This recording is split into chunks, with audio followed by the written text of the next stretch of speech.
டெல்லியில் சோறு கிடைக்காம பார்த்தீங்கன்னா ரோட்டில் லோன்னு அலைஞ்சிட்டு இருக்கேன் நான்.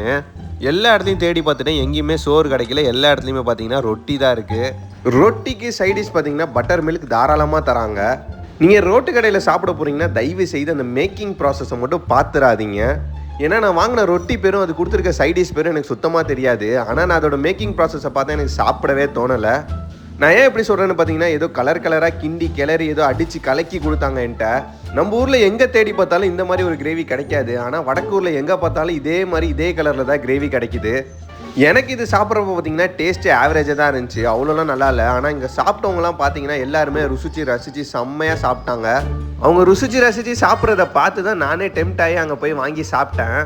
உண்மையாக பார்த்தீங்கன்னா இந்த பட்டர் மில்கை குறையே சொல்ல முடியாது, ஏன்னா அவ்வளோ டேஸ்ட் அவ்வளோ திக்காக இருந்துச்சு. ஆனால் இந்த ரொட்டி பார்த்தீங்கன்னா கேவலமாக இருந்துச்சு. அது கூட பார்த்தீங்கன்னா ஒரு பச்சை மிளகா கொடுத்துருந்தாங்க, அதுவும் பார்த்தீங்கன்னா கேவலமாக இருந்துச்சு. பச்சை மிளகா பார்த்தீங்கன்னா இதிலே ஊற வச்சு கொடுத்துருக்காங்க. அதில் பார்த்தீங்கன்னா காரமே இல்லை. அந்த கிரேவியும் சப்புன்னு இருந்துச்சு, இந்த பச்சை மிளகாவும் சப்புன்னு இருந்துச்சு. சரி கொஞ்ச நாச்சும் காரமாக சாப்பிட்லான்னு ரெண்டுத்தையும் ஒன்றா வச்சு சாப்பிட்டு பார்த்தேன், கேவலமாக இருந்துச்சு.